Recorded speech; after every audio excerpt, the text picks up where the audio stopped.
Há uma série de pregações no Evangelho de Marcos. E essa série de pregações tem assim a ideia de em movimento. O Evangelho de Marcos é um evangelho que é dinâmico, para pessoas de ação, gente que não fica parada, gente que está sempre avançando, sempre se movendo. Então essa é a ideia que está nesse evangelho. E hoje nós temos nesse evangelho a oportunidade de nós trabalharmos com o capítulo no número 15, versículos de 33 até o 39. Lucas 15, 33 a 39. Encorajo você a abrir e a acompanhar, deixar aberto. Lucas 15. Marcos 15. Amém? Eu estava desligado, você estava ligado. Marcos 15, de 33. Você estava só chegando, né? Não. Onde é que está o Valdomiro? O Valdomiro está ali, né? Homens da CCP. Essa semana você vai receber uma chamada minha para você se inscrever, se não o fez ainda, para o nosso retiro de homens 29, 30 e 31. Você tem escolha, mas eu não aceito não como resposta, tá? Você pode dizer sim ou sim. Então você já se prepare para receber as informações. Evlamir, você também vai receber uma chamada, viu? Muito bom vocês estarem aí, né? E vocês já notaram que o nosso Luiz Henrique, que foi operado na sexta-feira, né, do joelho, esse jovem está aqui conosco. Eu pensei que ele ia ficar aí umas 4 semanas. É só jovem que faz isso. Aleluia. Então eu ia te poupar, tinha uns planos para você, Luiz. Mas eu falei, vou dar umas 2 semanas, acabou, não tem 2 semanas mais, né? Vamos pegá-lo. Muito bom tê-lo aqui conosco. Marcos 15, 33 a 39, apenas alguns versículos. Eu encorajo você a ler o capítulo inteiro, porque ele fala sobre a morte de Jesus, a crucificação de Jesus. E aqui nós vamos pegar apenas um finalzinho, como assim, o momento climax da sua morte. A minha versão diz assim, versículo 33. E houve trevas sobre toda a terra, do meio-dia às 3 horas da tarde. E por volta das 3 horas da tarde, Jesus bradou em alta voz: Eloi, Eloi, lama sabachthani, que significa: meu Deus, por que me abandonaste? Quando alguns dos que estavam presentes ouviram isso, disseram: ouçam, ele está chamando Elias. Um deles correu, embebeu uma esponja em vinagre, colocou-a na ponta de uma vara e deu a Jesus para beber, e disse: deixem-no, vejamos se Elias vem tirá-lo daí. Mas Jesus, com alto brado, expirou. E o véu do santuário rasgou-se em 2 partes, de alto a baixo. Quando o centurião que estava em frente de Jesus ouviu o seu brado e viu como ele morreu, disse: realmente, este homem era o Filho de Deus. Essa é a palavra do Senhor. Olha esse primeiro verso. E houve trevas sobre toda a terra, do meio-dia às 3 horas da tarde. 3 horas de escuridão total. 3 horas. O que foi isso? Alguns, ao longo dos anos da história, né, quiseram dizer que talvez foi um eclipse solar. Mas nós temos o privilégio, né, tivemos o privilégio essa semana de saber que não foi um eclipse solar. Por quê? Porque um eclipse solar pode levar muito tempo até acontecer. Mas quando acontece, quanto tempo que dura? 1 minuto talvez, 1 minuto e máximo. Aquele momento, né? E a escuridão não foi total. Então nós sabemos que não foi o eclipse solar. E nós somos privilegiados de saber isso, né? Outros dizem, ainda insistindo com isso, né, que foi talvez uma tempestade de areia. Jerusalém, lá o Oriente Médio, perto dos desertos, né? Então há aquele fenômeno daquela tempestade de areia que às vezes escurece tudo. Porém, era a época das chuvas, então não havia areia não era o período que poderia ter havido uma tempestade de areia. Então o que foi? 3 horas, do meio-dia às 3. Que escuridão é esta? A resposta ela é sobrenatural. Só de Deus. Só o Senhor. Eu creio que existem aqui, eu queria que você acompanhasse comigo e tomasse posse dessa grande verdade. Eu creio que essa escuridão está aí para demonstrar visivelmente para você e para mim, para ninguém poder dizer, ó, não entendi. Porque a escuridão é sinônimo de não saber onde vai, de tropeçar, de cair, de não ter propósito, não estar aí no escuro. É a escuridão que nós vivemos. Eu vou falar mais um pouquinho sobre isso. Mas esse texto também quer mostrar a você a escuridão que Jesus passou por causa da nossa escuridão. Ele que é a luz, experimentou a escuridão por nós. Mas finalmente, o caminho aberto para a luz que Jesus teve através do seu sacrifício. Como é que começou toda essa história? Você não precisa abrir lá em Gênesis, mas se quiser anotar, está aí, né? Coloquei na tela para você. A palavra de Deus, Gênesis, primeiro capítulo, se abre lá, Gênesis 1. Logo nos primeiros versículos, nós somos informados que antes de Deus criar o mundo jazia na escuridão.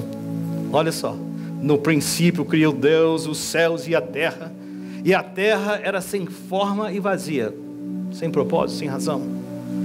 Trevas, escuridão, cobriam a face do abismo, e o Espírito de Deus se movia sobre a face das águas, e disse Deus, haja luz, e houve luz. Então foi assim, essa é a nossa história. Deus entra na nossa vida, e Ele, onde há escuridão, Ele põe luz. Onde há trevas, Ele declara luz. Onde havia caos, Ele agora cria. Onde estava tudo desordenado, Ele agora dá forma. E aí começou. Mas gente, não é algo extraordinário que esse nosso Deus maravilhoso, que nos criou, que nos conhece, que sabe o que é melhor para nós, que sempre está conosco? Não é incrível? E nós olhamos para o primeiro pecado, e ao longo da história tem sido assim, como é que Adão e Eva escolhem seguir os seus próprios instintos, dizer, não Deus, eu quero andar por conta própria. Esse pecado, trevas, tomam posse das nossas vidas. E a partir daí, a escuridão só se multiplica, só complica. Quando você chega lá no capítulo 4 de Gênesis, a escuridão era tamanha, homicídio, irmão matando irmão, tudo que era contrário aos princípios de Deus acontecendo, o mal imperando, total. A escuridão invadiu o mundo. E mais tarde, anos mais tarde, quando a promessa de Deus de vir, e a luz do mundo veio a esse mundo em forma de Jesus, e o Verbo se fez carne, o Criador se fez carne e habitou entre nós, nós vimos a sua glória. Lá no capítulo 3 do mesmo Evangelho de João, fala assim para nós, olha, este é o julgamento, e eu acho que eu coloquei, este é o julgamento, a luz, Jesus veio ao mundo, mas os homens amaram as trevas e não a luz, porque as suas obras eram más. Nem quando Deus virou o mundo de cabeça para baixo e veio ao nosso encontro, ainda assim, ignoramos a sua palavra, viramos as nossas costas. E aqui aquela escuridão estava trazendo à tona tudo isso. Tudo isso. Aqueles que deveriam ter sido aqueles que iriam receber a Jesus. Porque lá em João capítulo 1 diz assim, ele veio para o que eram os seus, mas os seus não os receberam. Nesse dia de sua prisão, julgamento, crucificação, morte, aqueles que deveriam, de novo, nosso retrato, virando as costas para Deus. Pastor, isso foi o povo judeu lá atrás. Nós não fazemos isso. Nós nunca colocaremos o Senhor Jesus na cruz. Não colocaríamos porque não precisa ir para a cruz outra vez. Mas nós temos virado as nossas costas ao Senhor. Toda vez que alguma coisa se torna mais importante do que o nosso Deus, que os seus propósitos ficam em segundo lugar em nossa vida. Às vezes é uma carreira, importante que seja, que agora toma todo o nosso tempo. Ou talvez seja um relacionamento, que agora faz com que Deus seja, se der, às vezes até a própria família. Quantas vezes aquela bênção que deveria ser a família se torna o primeiro ídolo que nos rouba sucesso, tanta coisa que toma o lugar de Deus. Então você vê, essa escuridão continua acontecendo conosco. Então expôs isso. Mas há um outro lado da escuridão que foi revelado nesse dia também. Não só a escuridão do homem que vira as costas e rejeita. Aqueles que deveriam recebê-lo, não receberam. E nós muitas vezes fazemos isso. Mas há uma outra escuridão que quando eu li o texto me tocou muito. Entender que eu viro as costas a Deus dói, mas não dói tanto. Sabe por quê? Quando Jesus foi preso, ele falou no Evangelho de Lucas, eu vou ler para você no versículo 53 do capítulo 22, ele fez uma declaração que na hora eu não entendi muito bem, depois fez sentido. Ele disse assim, quando Jesus foi preso, estava sendo preso, ele diz assim: todos os dias eu estive com vocês, com aqueles que o prendiam, e vocês não levantaram a mão contra mim. Mas ele conclui: mas esta é a hora de vocês, quando as trevas reinam. O próprio Jesus entendeu, essa é a hora da escuridão. Você já prestou atenção que tudo o que aconteceu com Jesus, sua prisão, a traição, o julgamento, se puder, podemos chamar isso de julgamento, a maneira terrível, desumana com a qual ele foi tratado, tudo isso aconteceu à noite? Coroa de espinhos na sua cabeça, aquele manto que era só para desprezo. Você notou que tudo aconteceu na escuridão? Quando amanheceu o dia, às 9 horas, ele já estava crucificado. As trevas. Jesus falou, agora é a hora das trevas. Mas eu queria que você olhasse comigo, imagine. Você quer ver a escuridão do ser humano? Além de voltar as costas para Deus? Jesus que curou os seus enfermos, que alimentou os famintos, que ressuscitou os seus mortos, que fez os paralíticos andar, que sempre teve uma palavra de encorajamento. Ele agora é traído por um dos seus discípulos. E como se não fora suficiente, ainda naquela noite, o seu discípulo assim, o discípulo que ele tinha os planos maiores, o negou 3 vezes. A palavra de Deus diz que todos os deixaram, ninguém ficou com ele, todos os abandonaram. Naquele julgamento, as acusações falsas. Ele diz: eu estive com vocês todo o tempo, vocês sabem o que eu ensinei. A injustiça, quando chegou ao governador romano, Pilatos, ele disse: eu não encontro nada nesse homem que é digno de morte. Mas ainda assim lavou as suas mãos e o entregou para que fosse crucificado. Injustiça.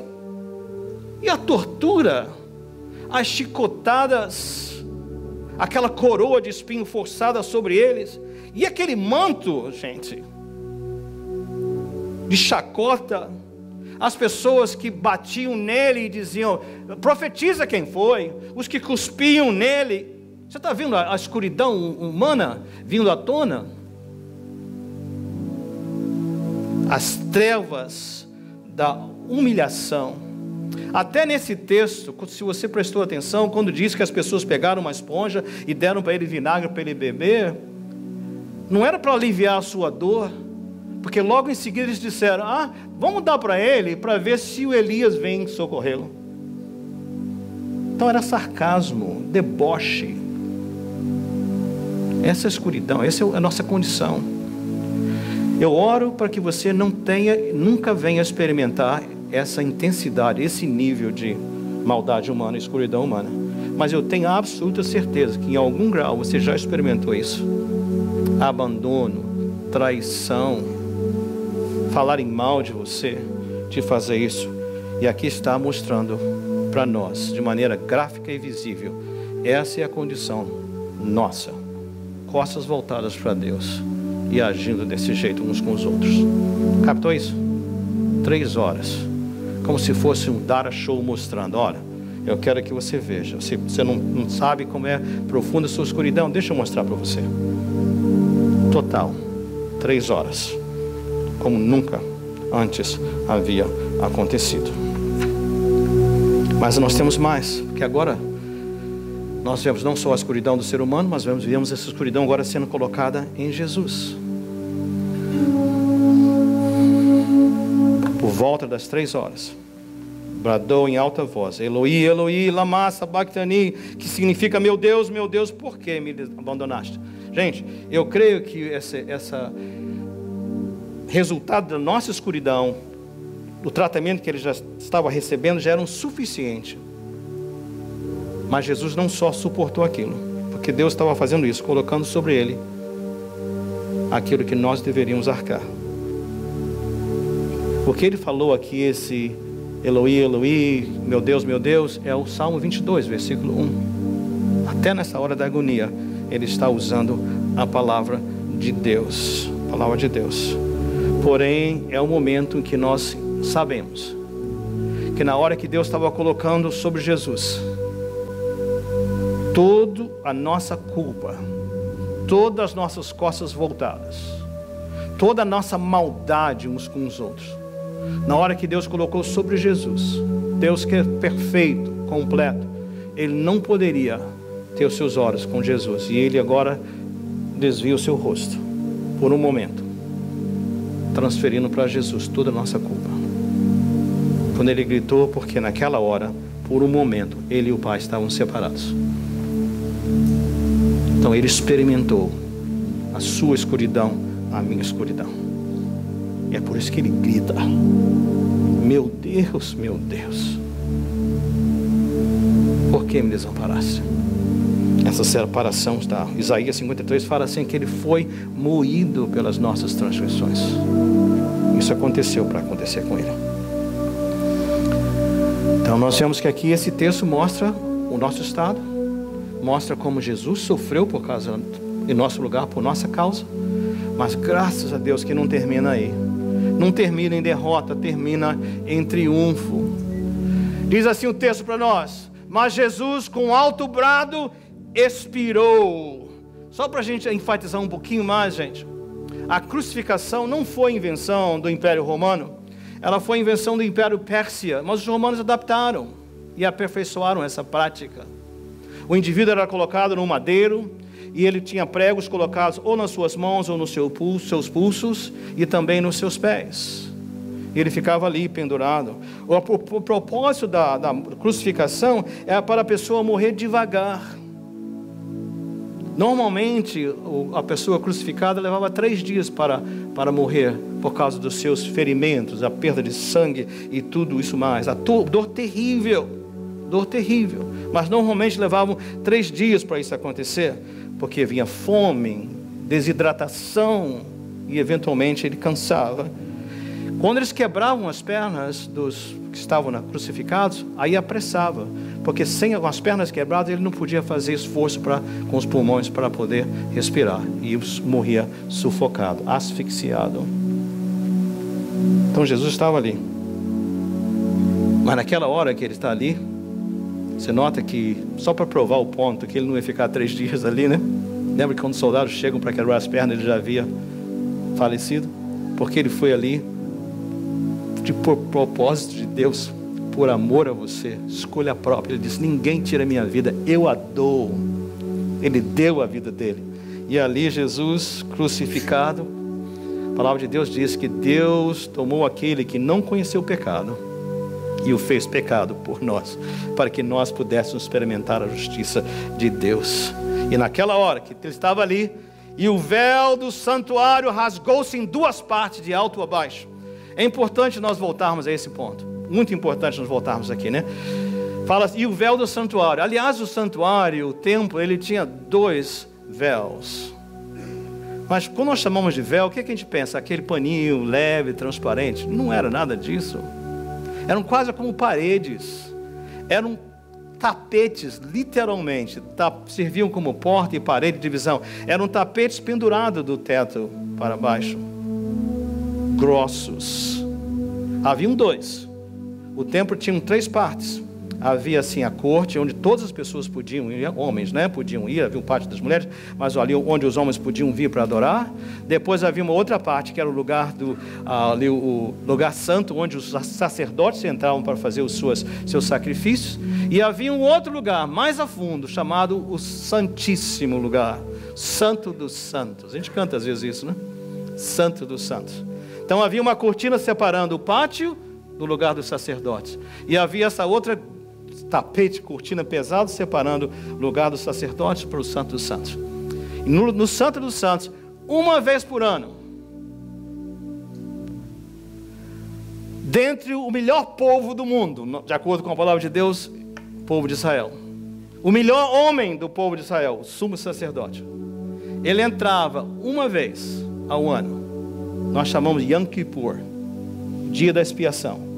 E ele entrava com sangue para ser aspergido ali no altar, para oferecer sacrifícios pelas pessoas e por ele também. E aqui na cruz o que nós vemos é isso. Quando Jesus está sendo oferecido, 3 da tarde, quando o cordeiro era sacrificado para a cerimônia no templo, naquela hora Jesus expirou e a cortina, o véu se rasgou de cima a baixo, para que ninguém pudesse dizer que foram os seres humanos que fizeram isso. E naquela hora, sabe o que aconteceu? Agora o véu que separava já não separa mais. O caminho estava aberto. O sacerdote supremo, Jesus, o sacrifício perfeito, a sua vida, agora eram oferecidos. E agora o caminho estava aberto para que nós pudéssemos entrar rapidamente. Então, 3 horas de escuridão. Você quer ver como é que é terrível a nossa vida? Olha para essas 3 horas. Olha para o que aconteceu naquele período. Você vai ver o que nós vivemos. Às vezes nós praticamos. E Deus sabe disso. Quer que você saiba disso. E a única cura é o que Jesus sofreu. Ele transferiu para ele. Mas tem algo que nós precisamos fazer. Tem uma aplicação aqui. Porque ali haviam pessoas zombando, soldados jogando sorte sobre as suas roupas, né? Pessoas que estavam ali para tornar ainda mais miserável aquele momento. Mas eu creio que esse texto nos dá 2 aplicações. Primeira, uma de conforto. Nós cantamos isso aqui, né? Que Deus está sempre conosco, né? Hebreus 4,15 diz assim: pois nós não temos um sumo sacerdote que não possa compadecer-se das nossas fraquezas, mas sim alguém que, como nós, passou por todo tipo de tentação, porém sem pecado. Ou seja, gente, tome alento com isso.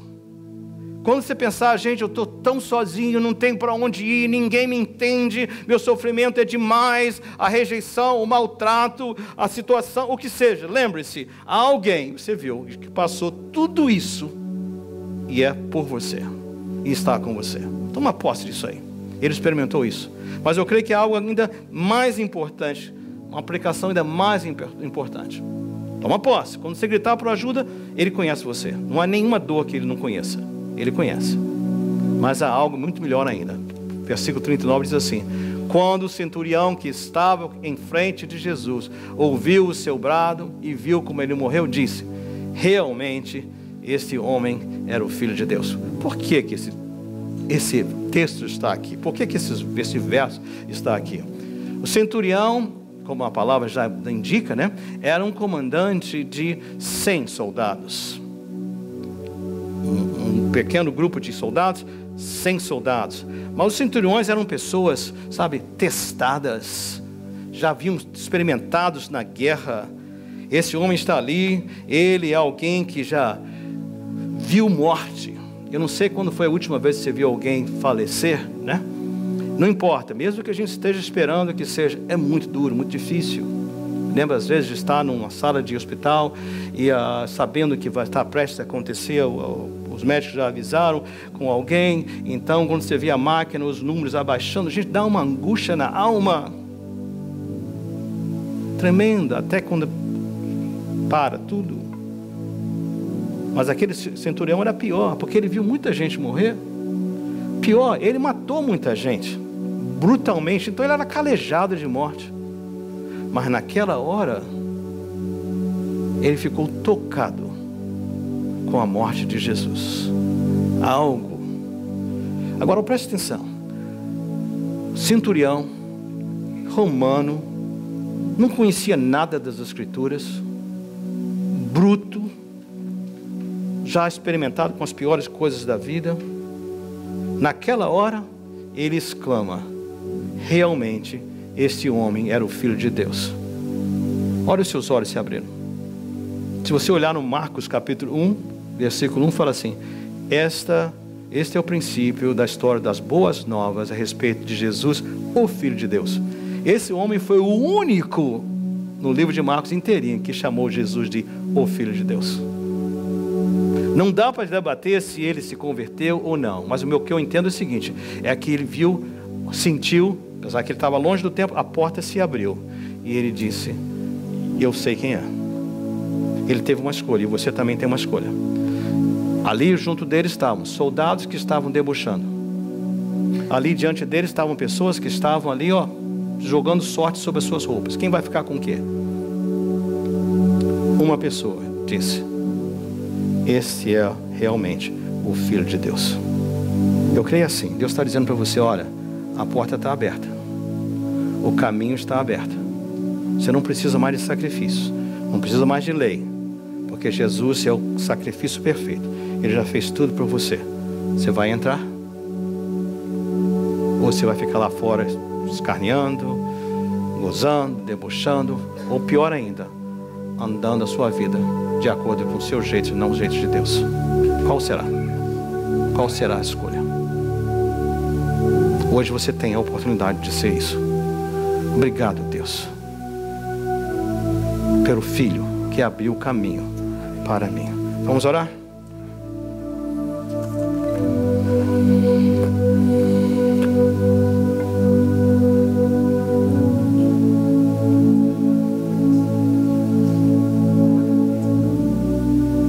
É a sua escolha. Nesses momentos que nos restam,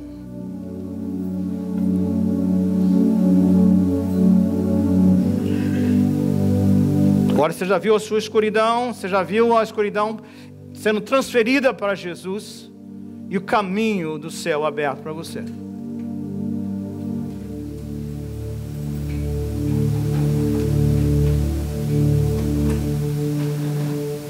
Entrar significa dizer: Pai, estou de volta. Tenho vivido a minha vida do meu jeito. O Senhor que é a luz do mundo, eu tenho deixado de fora e eu tenho andado na escuridão. Muda isso, Senhor, nossas vidas, minha vida, Pai, em nossas vidas.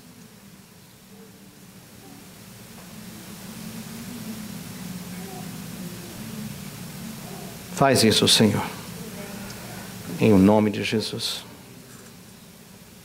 Fique de pé comigo, por favor.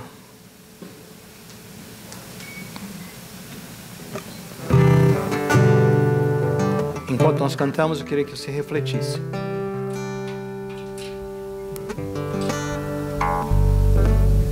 E redirecionasse a sua vida. Deixa as trevas do lado. E entre com ousadia. Prossiga para o trono do Senhor. Amém. Cantemos. Se é seu desejo, você poderá vir aqui nessa fileira daqueles que precisam de oração. Sentar-se e ao final desse culto nós oramos com você. Ali naquela cruz houve um homem que abriu os olhos abertos. Se houver uma pessoa aqui nesse dia, que você possa entrar com ousadia, ter acesso ao trono de Deus.